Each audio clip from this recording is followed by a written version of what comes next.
Ya, Assalamualaikum warahmatullahi wabarakatuh. Kembali lagi di Salam Diri Sabtu malam diskusi ringan bersama saya Andika Akmal, co-founder dari Taraga Diri Indonesia. Oke, di sini sambil menunggu kita sebelumnya mungkin sudah mengikuti ya pada bulan apa sih kemarin Oktober. Bulan Oktober tuh sudah ada seri kesehatan mental gitu. Kalau malam hari ini kita akan membahas tentang hidup maksimal dengan filosofi teras seperti itu. Kenapa kok filosofi teras gitu kan? Nanti kita akan bahas bersama Kak Sita di sini, Kak Sita Putri. Nah, di sini sepertinya sudah ada Kak Sita Putri. Oke, jadi filosofi teras itu nanti kenapa kok teras? Kenapa kok di situ kita bahasnya tentang filsafat gitu kan ya. Yang jelas di situ kita tahu bahwasanya psikologi ataupun keilmuan-keilmuan lainnya itu berakar ataupun ibunya, induk dari ilmu pengetahuan itu dari filsafat. Seperti itu. Jadi kita mungkin langsung aja ya gabungkan Kak Sita Putri di sini. Selamat malam Kak Sita. Halo, selamat malam. Suaraku Selamat kedengeran nih, malam. Kak?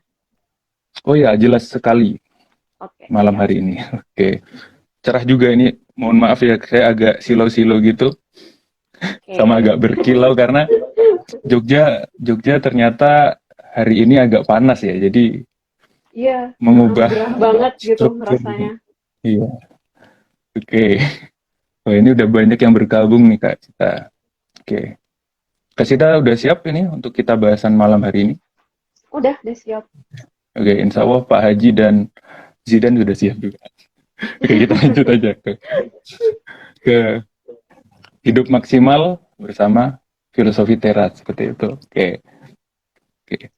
Ini nih mungkin sebelumnya saya kenalin dulu ya. Nanti nanti kalau ada yang kurang-kurang mungkin bisa ditambahkan sendiri dari Kak Sita ya. Jadi Kak Sita ini Oke. punya podcast gitu kan. Di situ namanya Stoikes ID ya kalau nggak salah. Stoikes Iya, ID ya di situ, dan di situ bahasnya tentang uh, filosofi teras secara umum gitu kan ya, secara terus juga di situ ya bahas tentang stoikisme ya, ya iya. tentang itulah yang nanti bisa disimak di Spotify ataupun layanan-layanan podcast lainnya seperti itu. Oke, mungkin itu Siap. dari saya ya. Di sini kan Kak Sita ini kalau kita kenal sebagai pegiat stoikisme seperti itu. Mungkin mungkin ada tambahan lain gitu. Nanti bisa kenalan sendiri dari Oh Kak Sita iya. ini. Oh, kalau aku sendiri, aku alumni psikologi UIN Sunan Kalijaga. Dan juga Mm-hmm. saat ini kegiatannya itu jadi intern, anak magang di salah satu perusahaan agensi di Yogyakarta. Gitu. Oh, ya. Di Jogja ya berarti ini Kak ya. Jadi Iya, di Jogja. sama ya, merasakan panas yang sama ini. Iya. Hari ini. Iya. Iya. Mungkin ini kan sebelumnya mau nanya nih secara pribadi gitu. Sebelumnya pernah nggak sih apa ya bahas kayak gini di apa sih channel Instagram seperti ini gitu?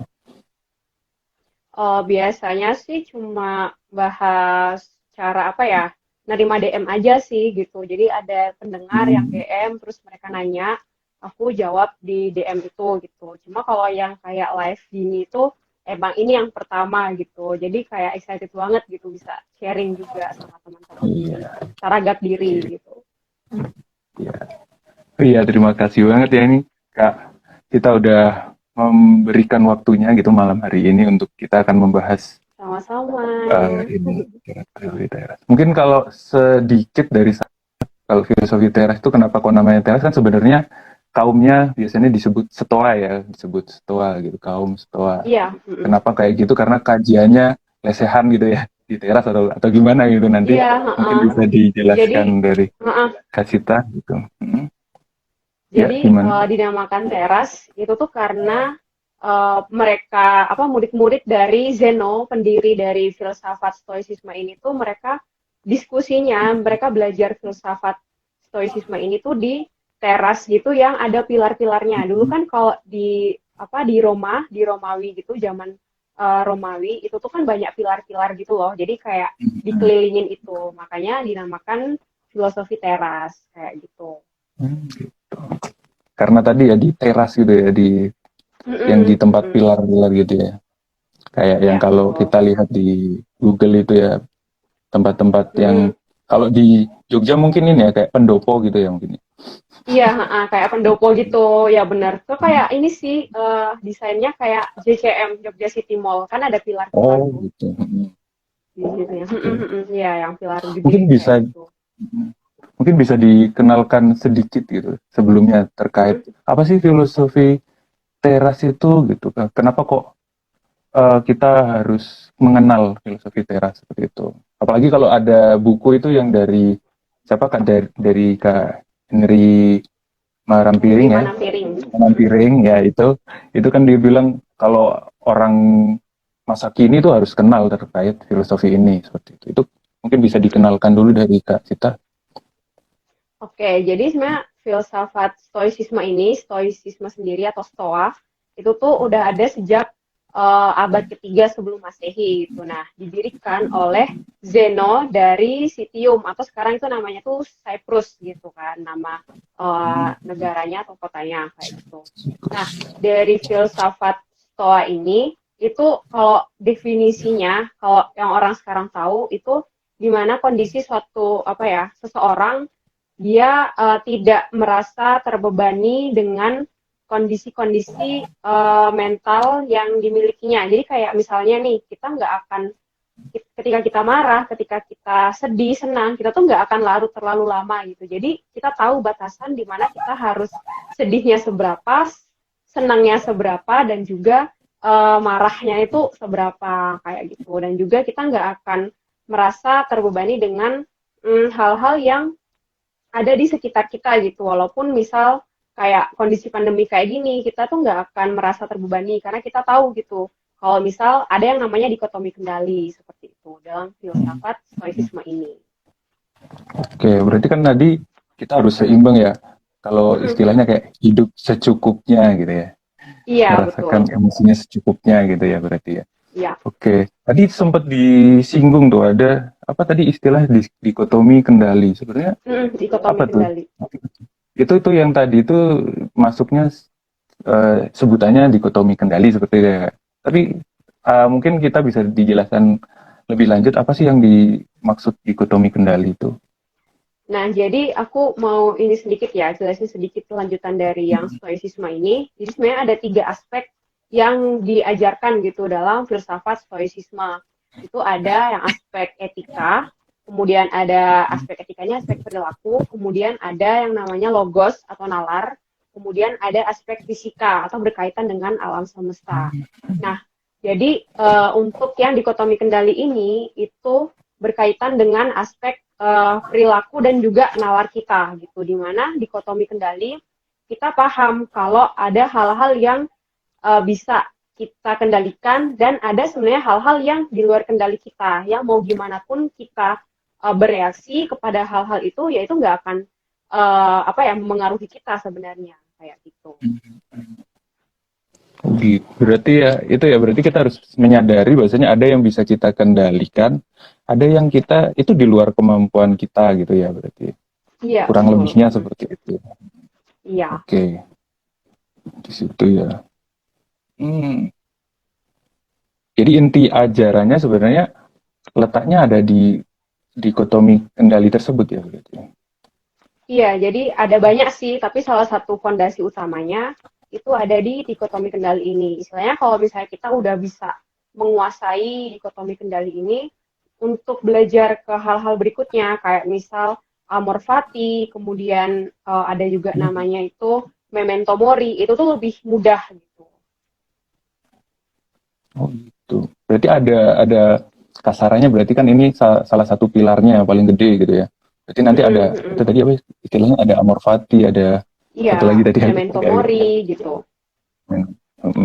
Oh gitu ya. Berarti sebenarnya ini tuh juga menyangkut gak cuma terkait tadi ya pengendalian apa yang kita dapat kendalikan ataupun yang di luar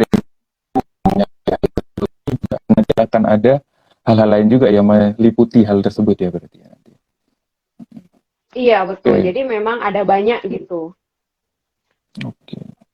Berarti kalau inti dari ajarannya kan tadi ya terkait dikotomi dari. Kalau fungsi dari apa kalau isi dari tadi amor fati itu seperti apa sih? Kalau amor fati sendiri itu kita menerima takdir yang diberikan kepada kita gitu. Tapi dalam stoicisme itu kan amor fati ini kan salah satu konsep dari Friedrich Nietzsche kan gitu. Nah, kalau Oh, dalam stoicisme itu ditambah juga kalau kita tuh nggak hanya menerima takdir, tetapi kita juga mencintai takdir itu gitu. Jadi apa yang terjadi pada kita itu ya udah takdir gitu kan. Dan kita juga harus takdir. berusaha mencintainya gitu. Wah, iya iya iya.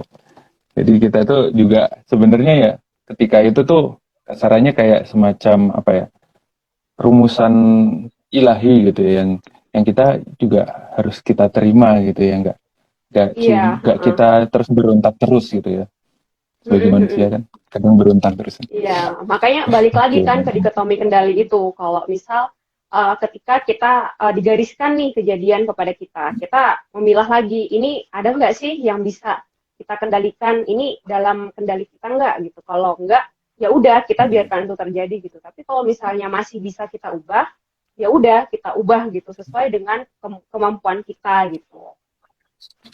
Oke. Berarti kan di situ sebenarnya kayak dalam dikotomi kendali itu kita harus tahu ya apa yang bisa kita kontrol dan tidak kita dapat kontrol tadi ya seperti itu.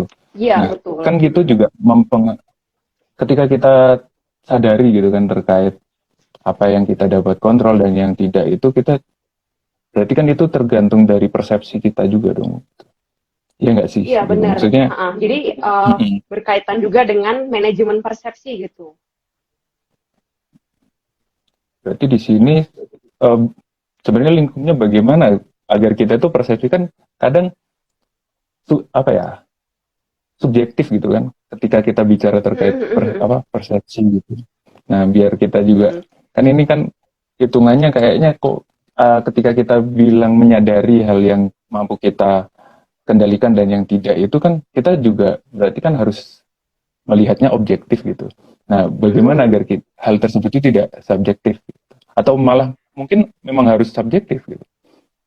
Nah, jadi aku pengen cerita dikit. Jadi ada satu kisah di salah satu buku namanya itu Ataraksia, Bahagia Menurut Stoicisme. Itu di situ ada cerita tentang seorang petani gitu. Jadi petani ini punya kuda, terus tiba-tiba kudanya hilang. Nah, di Hmm. situ dia berusaha untuk netral, tapi tetangga-tetangganya itu tuh datang ke tempat dia, ke rumah dia dan bilang, "Wah, Pak Tani sedih sekali kudanya hilang cuma satu pula gimana nanti untuk membajak apa ya kebun untuk membajak sawah gitu tapi dia hanya menjawab kayak gini ya kita nggak tahu nih apa yang akan terjadi berikutnya apakah ini sebuah kemalangan atau ini sebuah keberuntungan kayak gitu seminggu kemudian kudanya balik dan nggak hanya satu kudanya tuh bawa rombongan gitu banyak nah di situ gempar nih tetangga-tetangga biasa tetangga-tetangga julid gitu kan bilang kayak gini, wah Pak Tani keren banget nih kudanya udah balik, bawa banyak pula apa rombongan gitu. Terus Pak Taninya menjawab dengan jawaban yang sama gitu kayak yang pertama. Oh, ini nggak tahu ini apakah kemalangan atau keberuntungan gitu. Jadi mereka juga bingung tetangga-tetangganya balik ke rumah. Terus 2 minggu kemudian tiba-tiba anaknya ingin berusaha menjinakkan kuda-kuda tersebut gitu. Tapi ternyata jatuh dan menyebabkan kaki anaknya patah terus jadi pincang gitu anaknya. Nah, di sini tetangga-tetangga datang nih memberikan rasa iba kasihan gitu kan. Bilang, "Wah, Pak Tani kasihan sekali anaknya. Gimana anak satu-satunya? Terus nanti dapat untuk menikah gimana gitu kan. Pokoknya macam-macam lah persepsi dari tetangga-tetangga ini. Tapi Pak Tani hanya berkata hal yang sama juga. Apakah ini kemalangan atau keberuntungan tuh nggak ada yang tahu. Gitu. Akhirnya suatu hari negeri itu tuh diutus oleh raja untuk mengirimkan pemuda-pemuda yang sehat dan bugar untuk pergi ke medan perang gitu. Yang dikumpulkan semua anak-anak yang sehat, bugar, dan tanpa cacat. Satu orang yang tidak ikut di situ adalah anak dari Pak Tani. Nah, di situ pada para tetangga bilang, sedih sekali kami Pak Tani, anak-anak kami diambil, sedangkan Pak Tani anaknya tidak diambil gitu. Nah, di situ Pak Tani masih mengatakan hal yang sama gitu. Jadi sebenarnya inti dari cerita ini, kita tuh nggak tahu gitu sebelum kita memberikan persepsi terhadap suatu kejadian, mungkin kita bisa untuk berusaha netral gitu. Jadi melihat sesuatu itu, ya udah, kita ini nggak tahu nih akan diarahkan kemana gitu kan. Mau apakah kita diarahkan menuju hal-hal yang baik atau ke hal-hal yang buruk. Persepsi ini, pikiran kita ini tuh yang sebenarnya membuat kita merasa buruk gitu, memandang sesuatu hal buruk atau baik. Jadi sebenarnya berakar dari pikiran kita sendiri untuk mempersepsikan kejadian itu gitu. Berarti ya, tapi juga berarti kita juga ada kasarannya menerima tadi ya. Aku sih Iya, rela gitu. betul. Rela dari Iya. hukum-hukum Tuhan tadi ya. Atau Mm-hmm. oke. Ini kan terkait tadi kalau dalam stoikisme ini kemarin sempat ada yang nanya ya ke saya tuh. Kalau stoikisme itu dalam ajarannya kan tadi ya dari Zeno gitu kan ya, sampai mungkin ada beberapa tokoh yang terkenal juga gitu. Kalau dalam filosofi ini, apakah juga mempercayai keberadaannya Tuhan atau ya dalam mengikut sertakan dirinya? Oke, ini pertanyaan menarik ya. Karena Ya, ya. kalau saya membaca banyak buku-buku tentang stoicisme gitu, memang tidak banyak gitu, bahkan hampir semua itu yang tidak menyertakan istilahnya bahasan agama di dalamnya gitu. Tetapi setelah baca ini, banyak nih orang-orang yang nanya juga pertanyaan yang sama di forum gitu, di grup Facebook waktu itu bilang, nanya apakah belajar filsafat itu membuat teman-teman menjadi istilahnya ateis atau malah tidak mempercayai Tuhan gitu. Tapi sebenarnya malah mereka mengatakan, saya malah merasa makin berasa dekat dengan Tuhan gitu. Jadi lebih sering menyadari bahwa ya udah, ajaran-ajaran yang mereka temukan di agama itu ternyata selaras dengan sebuah filsafat yang udah ada sejak abad ketiga sebelum Masehi. Itu kan kayak di luar ini kita gitu loh, bahwa ada nih gitu. Jadi merasa sejalan aja gitu. Mungkin memang nggak ada ya kalau misalnya dibaca gitu. Oke. Mungkin itu tadi selingan aja sih sebenarnya, karena ada beberapa teman-teman yang bertanya, kamu kok belajar kamu belajar filsafat seperti itu, terus biasanya tuh meniadakan Tuhan karena pakai akal gitu kan ya, pakai logikanya di mempertuhankan logika lah istilahnya seperti itu. Iya, kalau dalam stoicisme itu para filsuf kayak misal Epictetus, kemudian Seneca dan juga Marcus Aurelius itu menganggapnya itu sebagai ini alam semesta sih. Jadi semesta ini gitu loh, yang mereka yang memberikan kayak istilahnya kehidupan ini tuh ya semesta ini gitu. Jadi ada istilahnya selaras dengan alam, itu yang dimaksud mereka dengan selaras dengan mungkin ya jalan takdir kita atau alam semesta ini gitu. Jadi lebih banyak dibahas lebih ke alam semestanya sendiri sih. Berarti apa ya kalau istilahnya tuh ya, berarti itu sebenarnya hidup yang harmoni sebenarnya, harmoni dengan alam, harmoni dengan dirinya sendiri mungkin ya tadi, Iya, karena betul. persepsi tadi kan, dengan persepsinya gitu ya. Berarti sebenarnya stoikisme ini lebih ke dalam tadi ya, harmoni tadi ya, hidup yang harmoni seperti itu. Iya, selaras dengan alam gitu ya. Jadi kalau Selaras. misalnya alam ada bencana alam atau misal kayak tsunami atau gunung meletus ya, itu kita yang tahu, kita harus tahu bahwa ya ini tuh kendali alam gitu loh. Kita harus berusaha mengikuti dengan alurnya mereka gitu. Kita nggak bisa kayak menginginkan alam tuh sesuai dengan apa yang kita pikirkan, itu kan nggak bisa. Ah, ini nih berarti tadi ya. Berarti kembali lagi sebenarnya ya kepada Mm-mm. ada hal yang kita bisa kendalikan, ada Mm-mm. yang nggak bisa gitu ya. Iya, Di heeh, luar benar. kemampuan kita gitu. Nah, berarti sebenarnya cocok ya dengan keadaan kita hari ini ya sebenarnya. Kayak contoh Iya, kan ya, heeh. ada mungkin berarti kalau saya bisa ambil kesimpulan sebenarnya ada hal-hal yang mungkin ya kita tuh apa ya, mungkin gini aja deh yang paling sederhana berarti filosofi ini tuh adalah filosofi yang realistis banget gitu lah ya berarti. Ya kita tuh Iya, lakukan benar. yang mungkin kita lakukan gitu. Yang nggak mungkin Mm-mm, ya mm-mm. ya mungkin nanti kalau prosesnya sudah dilakukan mungkin ya seperti itu ya kurang Mm-mm, mm-mm, lebihnya. mm-mm. Mm-mm. Mm-mm, Oke. betul. Kayak contoh yang sekarang mungkin banyak kan orang apa ya ketika kemarin ya tahun 2019 pemilu terus ternyata nggak kesampaian gitu kan banyak yang masih nggak terima sampai hari ini mungkin. Mm-mm, Mungkin mm-mm. ini filosofi ini bisa diterapkan ya dalam hal Iya, tersebut. heeh, emang benar. Heeh. Jadi kayak dalam apa ya?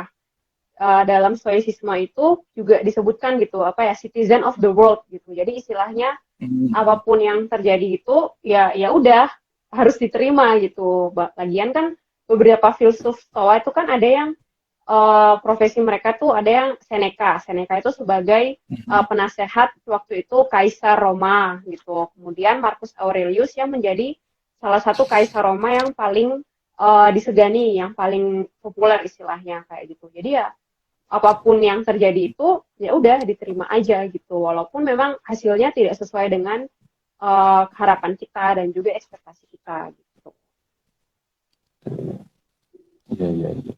Berarti memang hal tersebut ya memang kita harus sadari bahwasanya yang sudah Mm-mm. terjadi terjadilah gitu ya katanya. Yang Iya, masih bisa diusahakan diusahakan seperti itu. iya betul. Oke. Tadi kan ada selain amor fati, terus juga ada Mm-mm. dikotomi kendali ya. Satunya lagi apa Iya, tadi? Mungkin bisa memento mori. disampaikan ya. Oh iya, itu. Itu Jadi uh-uh. kalau memento mori itu tuh lebih kepada uh, gimana sih kita itu apa ya istilahnya Hmm. bersiap diri untuk menemui kematian gitu. Itu yang diingin dalam stoicisme gitu ya. Gitu. Jadi gimana caranya biar kita itu melihat kematian itu bukan sebagai akhir, bukan hanya sebagai akhir, tetapi juga melihatnya dari sudut pandang yang berbeda gitu. Kalau memento mori sendiri. Berarti melihat akhir dari kehidupan itu ya sesuatu yang memang kita akan hadapi ya. Kurang lebihnya seperti itu ya berarti ya. Jadi kita harus siap gitu terhadap hal tersebut. Gitu. Oke, agak loading ya. Oke, Iya, heeh, agak heeh. loading. Oke, berarti sebenarnya kalau secara tadi ya kalau ditarik kesimpulan sebenarnya filosofi ini juga kurang lebih intinya kita itu harus siap dengan segala sesuatu yang bakal kita hadapi gitu ya, bakal terjadi gitu kan. Menerima hal Mm-mm. tersebut dengan ya dengan ikhlas gitu lah ya. Kurang lebih ya. Iya, betul. Mm-mm, mm-mm. Oke. Nah, kalau ini nih kalau kaitannya dengan kesehatan mental mungkin ya. Bagaimana Mm-mm, mm-mm. dengan kita mempelajari filosofi teras ini itu bisa memperkuat mungkin ya, memperkuat kesehatan mental kita. Apakah memungkinkan? Ini menarik nih, memungkinkan banget kalau dari aku sendiri ya. Karena aku sendiri itu penyintas depresi dan juga kecemasan gitu.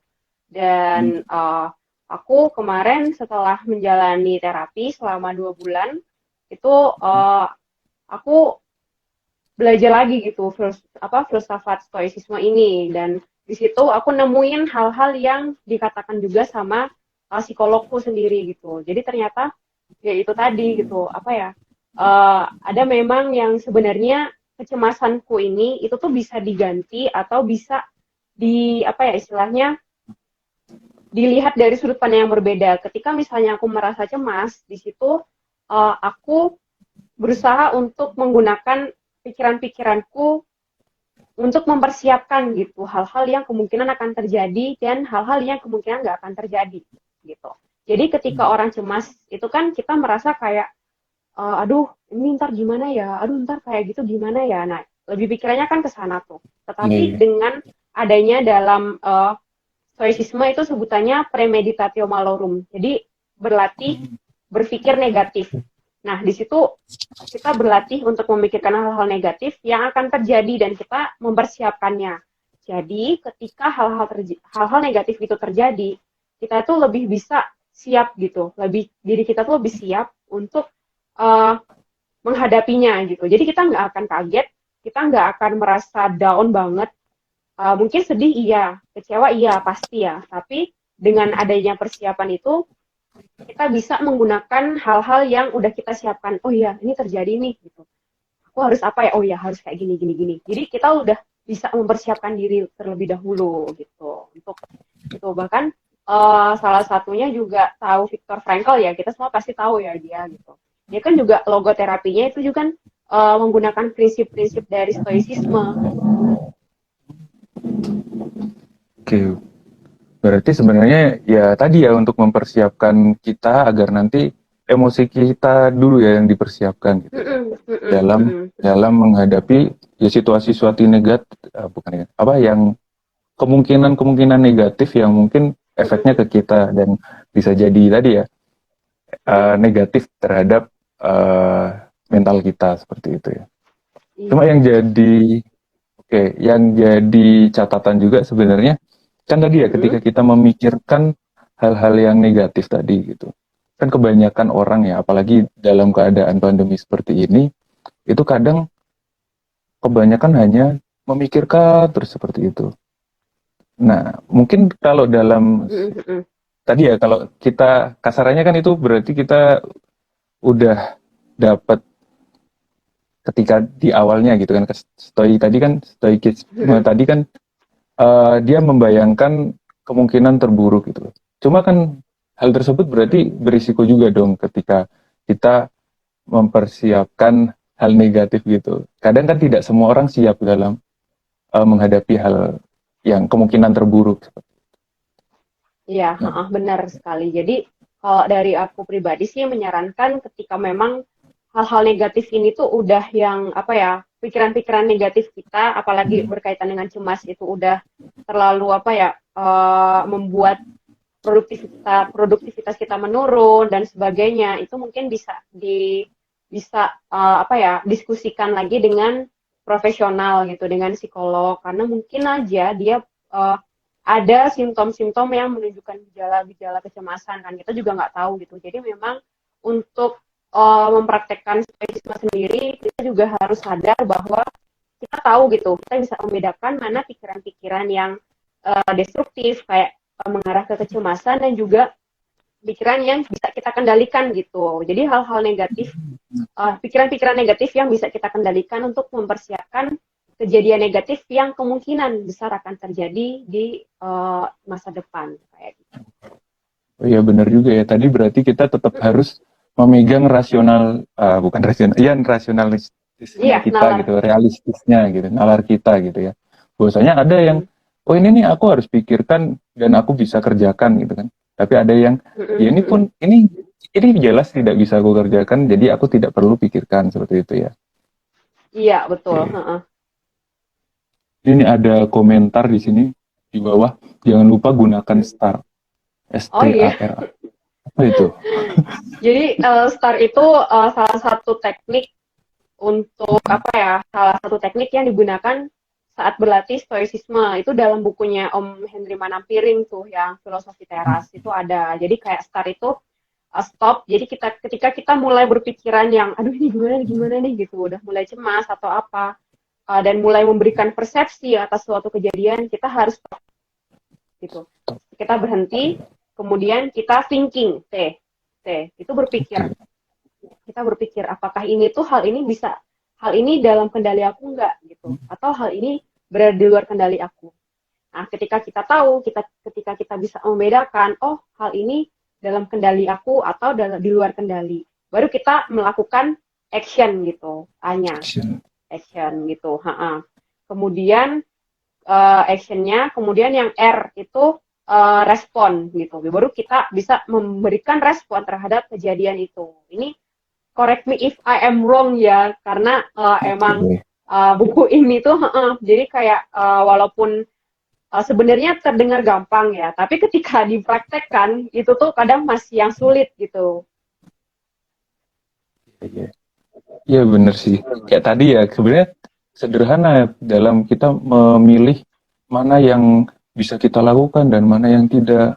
Terus tadi ya melaksanakan menggunakan metode STAR seperti itu. Makanya tadi kalau Kak Sita kan sempat menyampaikan bahwasanya ya kita kalau seandainya tadi ya untuk memilah juga kadang kita butuh orang lain ya. Mungkin kalau seandainya mentok ya kasarannya ya bisalah ke psikolog ataupun bantuan tadi ya terkait keseharian kita seperti itu. Iya betul. Oke. Ya berarti kan tadi sebenarnya di sini filosofi teras ini sebenarnya sangat berguna ya untuk kita di zaman sekarang, termasuk di masa-masa yang kayak gini ya, masa-masa nggak tentu gitu kan ya. Kemarin tuh Iya, ada gini, benar. kemarin sempat ada yang curhat sama saya gitu terkait kan kemarin ini ya ada apa sih namanya rekrutmen PNS tuh kan ya. Nah ada temennya yang dia tuh gagal masuk BUMN seperti itu. Nah terus dia itu mau membantu seperti itu. Nah kalau seandainya dalam filosofi teras ini apa sih yang sebenarnya yang harus kita lakukan seandainya saya gitu kan nyalon daftar tadi ya terus ternyata nggak keterima CPNS gitu. gitu. Ya CPNS seperti itu. Nah biar kita itu bisa uh, legowo itu seperti apa gitu. Mungkin sebagai contoh.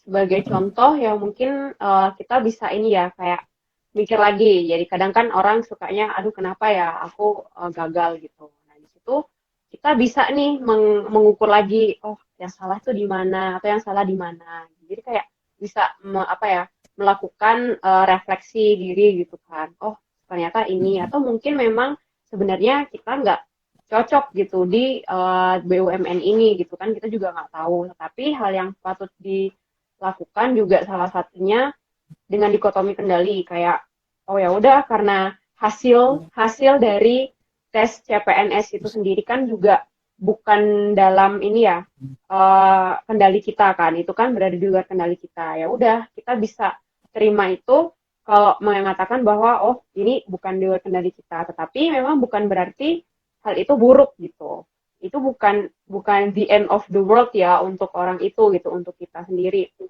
tetapi kita juga bisa berlatih dengan amor fati itu sendiri gitu. Ketika memang kita udah bisa menerima, kita bisa amor fati dengan kita terima, tapi kita juga mencintai gitu. Oh ya udah, karena mungkin aku nggak keterima di apa ya CPNS itu tadi, mungkin bisa tes untuk berikutnya untuk apa ya tahun depan mungkin atau awal tahun lagi kalau misalnya ada yang buka CPNS bisa daftar lagi dan bisa maksimalkan gitu di situ.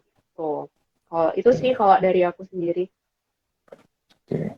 Berarti ya tadi ya sebenarnya kita mempersiapkan bahwasanya yaitu takdir terbaik gitu ya kasarannya ya.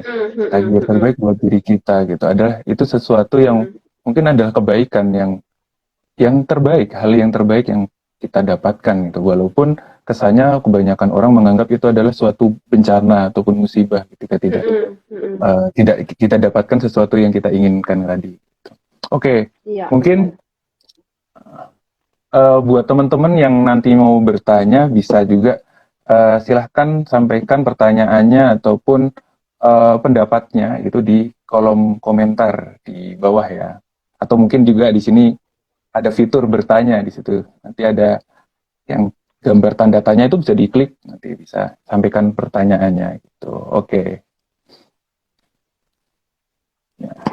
Tuh banyak yang ini Kak di kolom komentar tuh Hai Kak Sita gitu. Iya, halo, Tapi kok selamat nggak ada yang saya ya? teman-teman. Kayak tadi ada deh yang atas-atas itu. Halo, semangat katanya Mas Dika gitu. Oh iya, oke semangat semuanya. Oke. Nah, ngomong eh tadi ya kita sudah bahas ya terkait banyak hal gitu kan ya. Ada Mm-mm, bagian-bagian dari filosofi ini gitu juga. mm-mm. Terus tadi ada sedikit terkait sejarahnya ya, sejarah bukan sejarah ya, Ya, maksudnya tokoh-tokohnya seperti itu kan dari mm-mm. Zeno, dari tadi juga sempat disebutkan ada Marcus Aurelius seperti itu. Aurelius. Nah kalau Aurelius, nah di situ sebenarnya kalau di yang sempat saya baca juga Zeno ini punya umur panjang ya kalau nggak salah ya dikisahkan gitu. Dan dia punya tadi ya Oh, kalau heeh. diceritakan juga muridnya berbagai macam ya. Maksudnya yang meneruskan itu juga macam-macam ya dari Mm-mm. ada yang Epictetus itu budak gitu kan Iya, terus budak. ada Mm-mm. tadi siapa Seneca. Mm. Seneca itu sebagai eh kasarannya apa ya PNS-nya kerajaan gitu ya. Iya, heeh. Kayak dia itu Iya, terus penasehatnya raja gitu. iya, nasihatnya raja gitu. Terus di situ ada Marcus Aurelius yang dia kaisar yang sangat terkenal ya. Mungkin di sini yang bahkan yang membuat apa ya filosofi ini booming gitu ya. Booming itu dari Marcus Aurelius ya yang banyak memberikan quote-quote dalam di peradabannya. Atau mungkin Iya, salah heeh. mungkin Jadi eh, ada banyak sih. Jadi yang membuat hmm, filsafat ini tuh tetap ada sampai sekarang. Itu salah satunya dari Epictetus. Dia kan punya buku tuh yang apa namanya Enchiridion itu kan. Dia punya buku itu. Kemudian itu yang merupakan jurnal-jurnal dia gitu, jurnal pribadi. Kemudian Marcus Aurelius sendiri juga dia juga punya gitu jurnal pribadinya dia selama dia menjabat sebagai kaisar kayak gitu. Dan sampai sekarang pun buku-buku itu tuh udah banyak gitu, udah diperjualbelikan juga gitu di Google Books pun ada gitu. Bahkan ada beberapa buku yang udah diterjemahin ke dalam bahasa Indonesia. Salah satunya bukunya Marcus Aurelius yang Meditation itu udah diterjemahin ke meditation. bahasa Indonesia. Mm-mm. Tapi kalau boleh bertanya, awal mula Kak Sita ini ketemu dengan filosofi ini nih, Hmm. kapan sih gitu?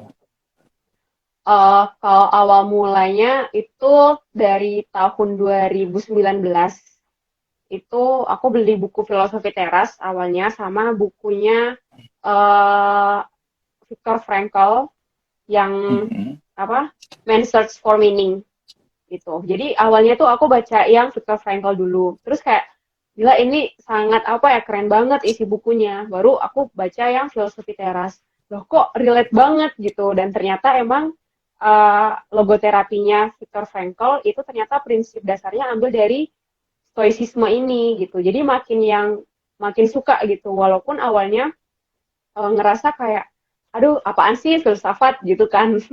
Ini nih udah Ya, mempersepsikan ya, ya. sendiri filsafat kayak gitu.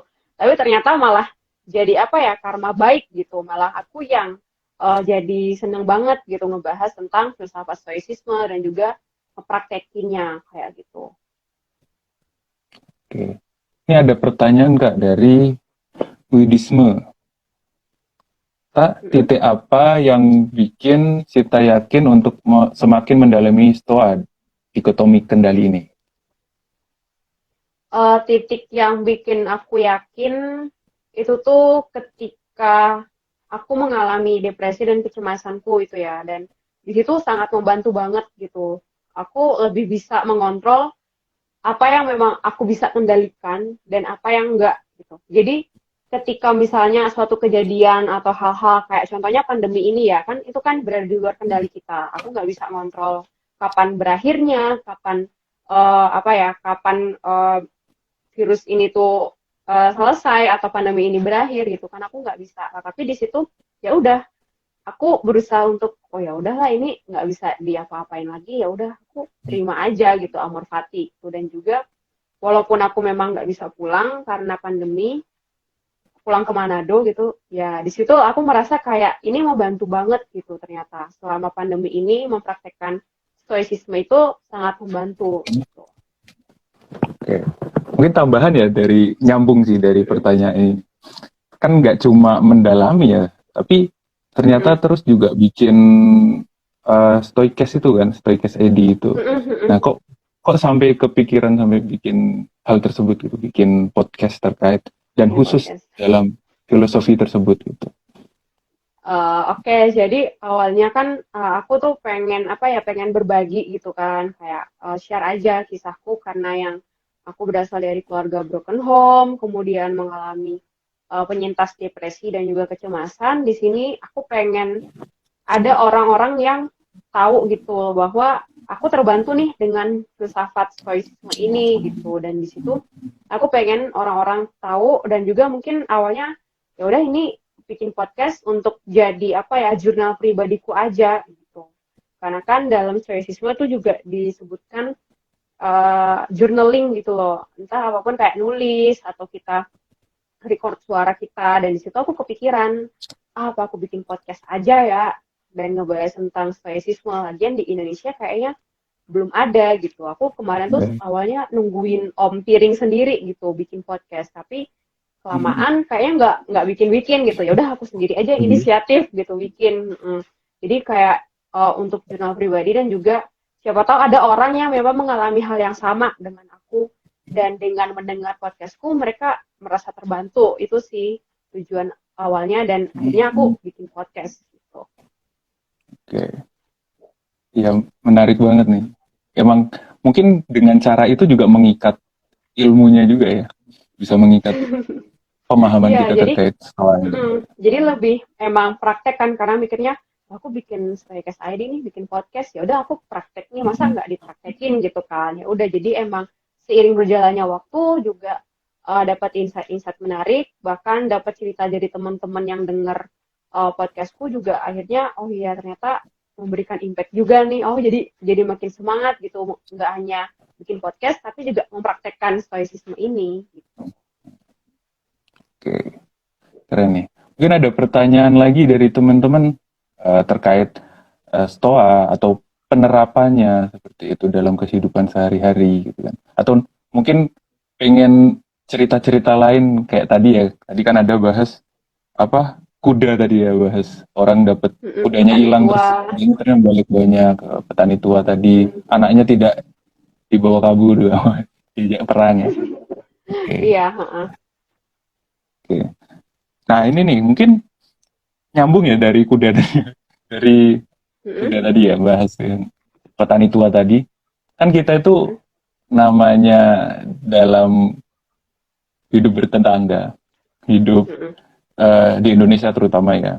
Itu kan kita nggak Mm-mm. bakal lepas ya dari kejulitan, kejulitan, Iya, ya gitulah omongan-omongan tetangga gitu. Nah mungkin omongan tetangga. apa, mungkin apa sih yang bisa kita lakukan ya dalam Mm-mm. menghadapi hal tersebut seperti itu.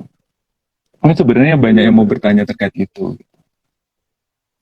Oke. Jadi yang namanya tetangga itu kan berada di luar kendali kita ya. Jadi hal-hal yang di luar kendali kayak contohnya respon orang, kemudian perilaku orang itu kayak gimana, kemudian juga kayak apa ya hal-hal terjadi yang berkaitan dengan alam sendiri gitu kayak bencana alam, kemudian cuaca, kemudian suhu kayak gitu. Walaupun suhu udah bisa kita atur ya karena pakai AC atau pakai kipas angin kan kayak gitu.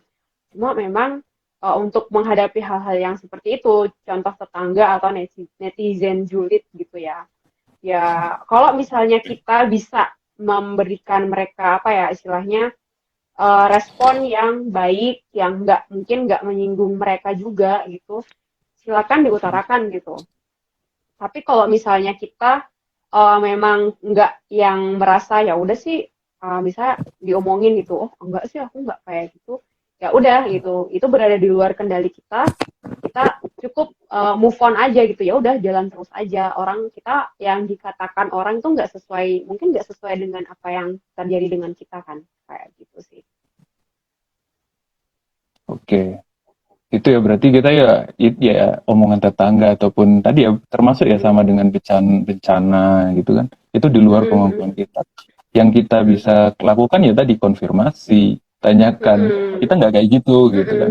Klarifikasi mungkin ya yang tadi kita. Klarifikasi mungkin atau enggak ya udah kalau misalnya kita males buat ini karena ya udah kayak digosipin atau apa kalau memang itu Ah, nggak sesuai ya udah nggak usah ditanggepin gitu kan kita juga punya hak untuk menanggapi dan tidak menanggapi gitu kita juga punya kuasa untuk melakukan apa ya merespon hal-hal tersebut gitu.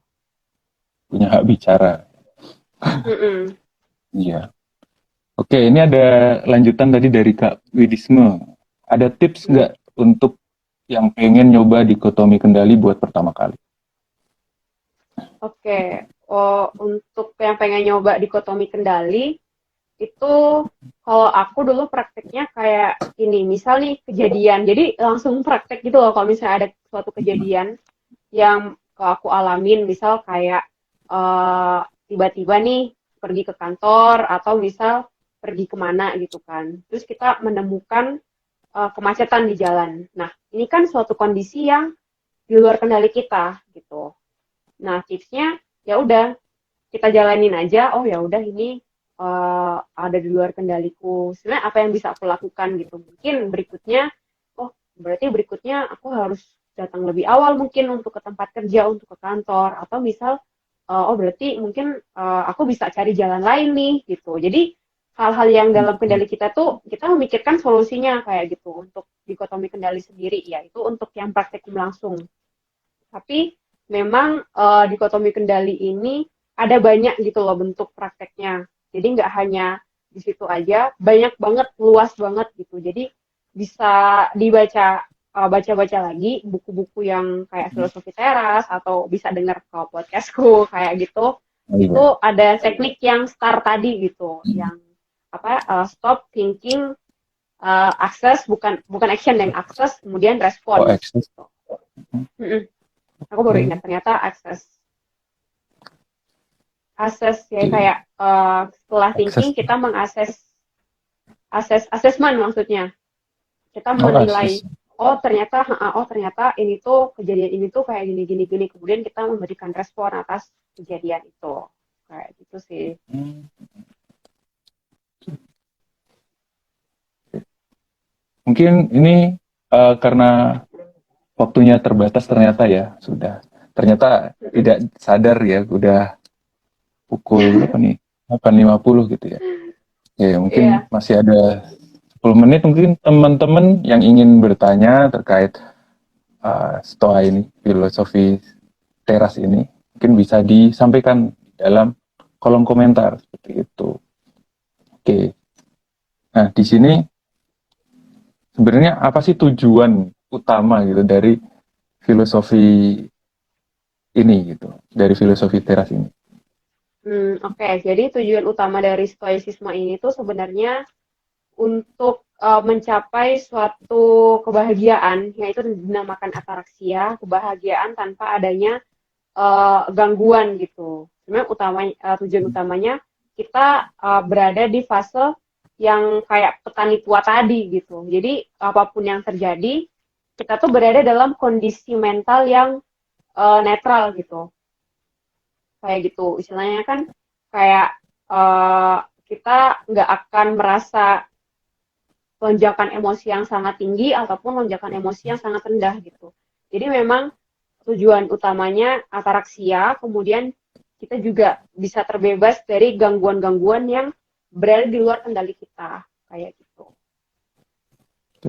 Jadi agak-agak lempeng ya kalau kayak gitu ya Iya, kesannya kan. jadi banyak yang bilang apa ini filsafat stoicisme kayaknya lempeng-lempeng aja, mau dikasih kayak misal surprise dia juga kayak oh iya makasih kayak gitu mungkin, tapi ketika ada yang bikin marah dia juga kayak ya udah nggak apa-apa ya kayak gitu. Tetapi sebenarnya itu yang dibutuhin gitu karena kadang terlalu bereaksi apa ya bereaksi terlalu cepat dan juga tanpa berpikir panjang itu kan juga bisa membahayakan kayak Berarti. Tapi bisa ini nih mungkin agak aneh ya. Agak saya tanya ini ya tapi Tapi Oke. kalau filosofi ini eh bisa dibilang meniadakan emosi nggak sih kalau kayak gitu jadinya? Kalau dalam kalau ekstrimnya kayak gitu. Jadi beberapa beberapa filsuf ada yang kayak ya udah sih kayak gitu. Tetapi kan dalam manusia dalam praktek kita sendiri secara langsung kita juga nggak bisa menyampingkan emosi itu kan karena ya kita manusia gitu kan. Tapi diharapkan yang paling mendekati kita nggak perlu terlalu kayak misalnya marah terlalu berlebihan itu juga kan nggak baik gitu. Jadi mengingat bahwa apa-apa yang berlebihan itu tuh nggak baik gitu. Jadi kita mungkin bisa memberikan batasan kapan kita marahnya gitu. Misalnya sampai di batas mana kita bisa marah atau seneng pun kita seneng jangan yang senang terlalu berlebihan gitu. Kayak gitu sih. Misalnya diri Iya, kita sendiri yang membuat batasan itu gitu. oke. Berarti tadi ya tadi ya kalau kita di awal bilang berarti memang harus secukupnya tadi ya bersikap secukupnya seperti tadi. Mm-mm. Mm-mm. Oke. Ya, jadi kayak kita hidup maksimal tapi dengan memberikan secukupnya waktu untuk yaitu emosi-emosi kita saat kapan harus marah, kemudian yang sampai di batas mana nih kita harus marahnya kayak gitu, atau seneng dan sedih juga sama. Berarti sebenarnya ya tadi ya kita harus tahu gitu terkait apa yang kita inginkan, kita pikirkan, apa yang kita bahkan yang kita mampu juga dan apa yang alam semesta mau gitu. Istilahnya Iya, gitu. apa yang alam semesta berikan dan kita mungkin bisa mengubahnya ya silakan, tapi memang ada yang tidak bisa diubah ya udah diterima gitu. Hmm. Oke. Dalam berarti sebenarnya ya itu ya. Sebenarnya kita harus tahu bahwasanya ya ada yang kita bisa kendalikan, ada yang tidak. Mm-mm. Nah, kalau di situ berarti kan kita juga harus tahu ya berkaitan dengan keinginan tadi ya.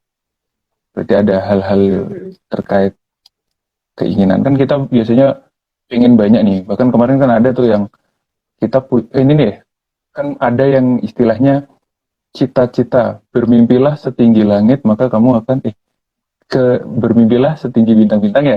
Nanti kita akan jatuh Mm-mm. hanya di langit gitu kan ya. Nah, ada yang kayak Mm-mm. gitu kan. Tapi kan kemarin ya contoh ada yang dia bermimpi menjadi presiden Amerika gitu kan. Padahal dia warga negaranya Indonesia gitu. Nah, ya itu bisa sih. Cuma itu kan ada dari apa ya peribahasa tersebut tuh kan banyak yang orang terus kasarannya jadi bertentangan dong dengan stoa tadi gitu kan Mm-mm. kesannya tidak realistis gitu. Nah, kalau tanggapan kakak sendiri bagaimana? Kalau aku sendiri sih ya nggak apa-apa kalau misalnya memang mampu untuk merealisasikan mimpi-mimpi itu ya silakan gitu loh. Bahkan kan salah satu filsuf Stoa sendiri sampai jadi kaisar gitu kan. Jadi istilahnya nggak ada batasan untuk semua impian itu, tapi memang harus dibarengin dengan mampu nggak kitanya, terus udah usaha sampai mana untuk mewujudkan cita-cita itu gitu, untuk merealisasikannya kayak gitu. Berarti mungkin aja ya sebenarnya kita Mungkin bisa aja gitu.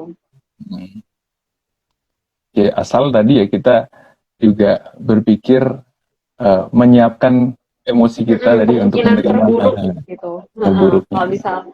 Kalau misal udah mimpi bisa jadi presiden Amerika tapi ternyata nggak jadi ya kita harus mempersiapkan itu gitu. Oh, ya udah nggak jadi ya gimana gitu. Jangan sampai ketika nggak jadi terus kita ngedown terus jadi kayak aduh gimana ini jadi sedih berlarut-larut kayak gitu yang itu yang nggak dibolehkan gitu. Itu ya berarti terkait kendali kita terhadap diri kita dan Mm-mm. apa yang tidak kita bisa kendalikan. Oke, mungkin uh, yang terakhir mungkin dari Kak Mm-mm. Sita ada yang ingin disampaikan gitu, untuk pesan terakhir, pesan di dalam forum ini. Oke, kalau dari aku sendiri, kalau untuk eh apa ya, dalam stoicisme ini tuh, kalau teman-teman ingin mempraktekannya, bisa banget lewat baca-baca buku, nggak cuma denger podcastku aja, tapi bisa juga lihat apa ya, TED Talks dari para apa ya istilahnya praktisi yang saat ini ada gitu. Kayak misalnya Maximio Piccolucci, kalau nggak salah namanya agak susah, sama Ryan Holiday gitu. Kemudian dalam mempraktekkan ini akan ada banyak sekali kerikil, rintangan gitu ya, tetapi aku yakin setiap hal itu tuh membuat kita lebih paham, oh ternyata stoicisme tuh kayak gini gitu loh. Apa yang aku praktekin selama ini kemungkinan besar juga akan dialami oleh teman-teman, menemui berbagai macam rintangan yang sebenarnya membuat kita jadi naik level gitu untuk mempraktekkan stoicisme itu sendiri. Itu ya berarti banyak dipelajari lagi, belajar banyak belajar, banyak uh, juga belajar dari alam juga tadi ya. Iya, benar. Oke, mungkin itu mungkin kita tutup aja ya Kak. Kita karena waktunya sudah habis. Oke, terima kasih Kak Sita udah memberikan waktunya pada malam hari ini. Semoga Oke, ilmu dan sama-sama. tadi yang sudah disampaikan bisa bermanfaat ya buat kita semua malam hari ini. Amin, Oke, amin. buat penutup nih ada kata-kata yang mungkin bisa kita renungi bersama malam hari ini. Malam minggu, tapi bisa manfaat buat merenung ya. Jadi di sini kata-katanya, jangan inginkan sesuai apa yang kita inginkan, tapi inginkan apa yang terjadi sebagaimana seharusnya. Gitu. Iya, Itu benar. kata-katanya. Oke. Mungkin sekian dari kita, dari tim Taraga Diri Indonesia dan Kak Sita Putri malam hari ini. Mudah-mudahan bermanfaat buat kita semua dan kita juga bisa memberikan manfaat tersebut kepada orang-orang sekitar kita. Oke, terima kasih semuanya sudah gabung dalam diskusi kita malam hari ini. Kurang lebihnya mohon maaf. Terima kasih. Assalamualaikum warahmatullahi wabarakatuh. Terima kasih semuanya. Terima kasih. Waalaikumsalam. Dadah. Makasih.